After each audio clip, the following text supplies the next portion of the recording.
মুভির শুরুতেই বলে দিই, আজকে আমি যেই মুভিটি এক্সপ্লেন করতে চলেছি এটি কোনো লোকেশনে বা কোনো স্টুডিওতে শুট করা হয়নি। মুভিটি পুরোপুরিভাবে একটি অ্যানিমেশন মুভি। প্রথমেই বলে দিচ্ছি, কারণ মুভিটি দেখে কোনো অ্যাঙ্গেল থেকেই মনে হবে না যে এটি একটি অ্যানিমেশন মুভি। মুভির শুরুতেই আমরা একদল সেনাবাহিনীকে একটি জঙ্গলের মধ্য দিয়ে যেতে দেখি। তাদের দেখে মনে হচ্ছিল তারা যেন কোনো একটি রাজ্যকে লুট করে ফিরছে। আর এই সেনাবাহিনীর সবার প্রথমে থাকে জিবারো, আমাদের এই গল্পের হিরো।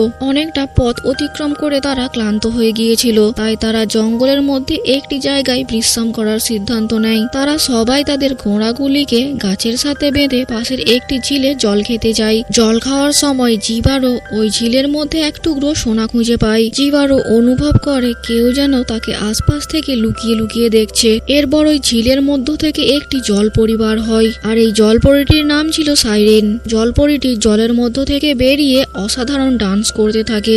এখানে এই নাচের দৃশ্যটি একদমই অসাধারণ ছিল। জলপরিটি নাচার সাথে সাথে ভয়ঙ্কর জোরে চেঁচাতে থাকে। সাইরেনের এই চেঁচানোর আওয়াজ শুনে সেখানে থাকা সৈনিকরা নিজেদের নিয়ন্ত্রণ হারিয়ে ফেলে। সাইরেনের আওয়াজ তাদের বশীকরণ করে ফেলে। তারা আর নিজেদের নিয়ন্ত্রণ করতে পারছিল না। তখন সেখানে থাকা সমস্ত সৈনিকগুলি নিজেদের নিয়ন্ত্রণ হারিয়ে ওই সাইরেনটির দিকে দৌড়াতে থাকে। সবাই একে অপরকে তরবারি দিয়ে আঘাত করতে থাকে। এইভাবে অনেক সৈনিক মারা যায়, আর যারা বেঁচে থাকে তারা জলের মধ্যে ডুবে মারা যায়। একমাত্র জিবারোই বেঁচে থাকে, কারণ জিবারো কানে শুনতে পায় না, আর সে কথাও বলতে পারে না। তাই সাইরেনের আওয়াজ জিবারো শুনতে পায়নি, তাই জিবারো বেঁচে যায়। অনেক চেষ্টা করার পরেও যখন সাইরেন দেখে যে সে জিবারোকে নিজের নিয়ন্ত্রণে আনতে পারছে না, তখন সাইরেন ধীরে ধীরে জিবারোর ওপর অ্যাট্রাক্ট হতে শুরু করে। সাইরেন ভাবে হয়তো জিবারোর মধ্যে কিছু অস্বাভাবিক ক্ষমতা রয়েছে। সাইরেন এবার জিবারোর প্রতি ধীরে ধীরে অ্যাট্রাক্ট হতে শুরু করে। রাত্রে জিবারো যখন জঙ্গলের মধ্যে ঘুমাচ্ছিল, তখন জিবারোর কাছে সাইরেন চলে আসে। সাইরেন ভালো করে জিবারোকে পর্যবেক্ষণ করে আর জিবারোর পাশেই শুয়ে পড়ে। সকালে জিবারোর যখন ঘুম ভাঙে, তখন সে পাশে সাইরেনকে শুয়ে থাকতে দেখে। তাকে দেখে সাইরেন সেখান থেকে পালিয়ে যায়। জিবারো দেখে সাইরেনের সারা শরীর দামি দামি অলংকার দিয়ে ভরানো।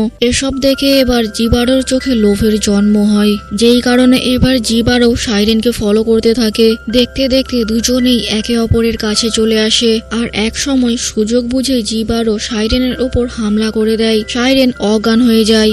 এরপর জিবারো তার শরীর থেকে তার সমস্ত সোনা দানা খুলে নেয়। জিবারো সাইরেনের শরীর থেকে তার সমস্ত অলংকার খুলে নেওয়ার পর তাকে ওই পাশের ঝিলে ফেলে দেয়, আর ওই সোনাগুলো নিয়ে সেখান থেকে পালিয়ে যায়।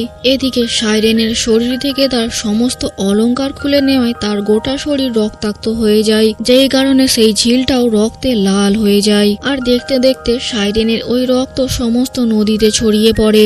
এরপর আমরা দেখি জিবারো আবারও পথ চলতে চলতে ক্লান্ত হয়ে ওই নদীতে জল খেতে আসে। জিবারো ওই নদী থেকে জল পান করে, কিন্তু সে জানে না যে এই নদীর জলেতে সাইরেনের রক্ত মিশে রয়েছে। আর এই সাইরেনের রক্ত মেশানো জল পান করার সাথে সাথে জিবারো তার শোনার ক্ষমতা ফিরে পায়। সে তার আশেপাশের সমস্ত কিছু শুনতে পাচ্ছিল। জিবারো এখানে অদ্ভুত রকমের আচরণ করতে থাকে। সে নিজেও বুঝতে পারছে না সে এই শোনার ক্ষমতা হঠাৎ করে কিভাবে ফিরে পেল। এরপর আমাদের আবারও সাইরেনকে দেখানো হয় সাইরেন এখনো বেঁচে রয়েছে। সাইরেন আবারও জল থেকে বেরিয়ে এসে আবারও সেই অদ্ভুত রকমের নাচ করতে শুরু করে। তবে এখানে সাইরেনের অবস্থা একদমই শোচনীয় ছিল। আর যেহেতু এবার জিবারো কানে শুনতে পাচ্ছিল, তাই সে সাইরেনের ওই আওয়াজ শুনে আর নিজেকে নিয়ন্ত্রণ করতে পারছিল না। সে নিজের নিয়ন্ত্রণ হারিয়ে সাইরেনের দিকে ছুটে যেতে থাকে। আর জিবারো তার বাকি বন্ধুদের মতো একই রকম ভাবে জলে ডুবে মারা যায়। জলের নিচে আমাদের আরো অনেক কঙ্কাল দেখানো হয়, যাতে করে বোঝা যায় যে সাইরেন এখানে আরো অনেক লোককে হত্যা করেছে। তো মুভিতে সাধারণত এটাই দেখানো হয়েছে যে খারাপ কাজ করলে তার ফল নিশ্চয়ই পেতে হয়। জিবারো তার লোভের জন্য সাইরেনের ক্ষতি করেছে, আর সেই লোভের জন্যই আজ তার মৃত্যু হয়েছে। আবার সাইরেনও আজ পর্যন্ত হাজার হাজার লোককে হত্যা করেছে, আর তারই এক শিকার তার এমন অবস্থা করলো যেটা সে কখনো কল্পনাও করতে পারেনি। সে তার সৌন্দর্যের সাথে সাথে তার সমস্ত দামি রত্নও হারিয়েছে। তার কাছে এখন হারানোর মতো আর কিছুই নেই। তো এই মুভিটা এইখানে শেষ হয়ে যায়। আপনারা কি ধরনের মুভির এক্সপ্লেনেশন শুনতে চান আমাকে কমেন্ট করে জানাবেন।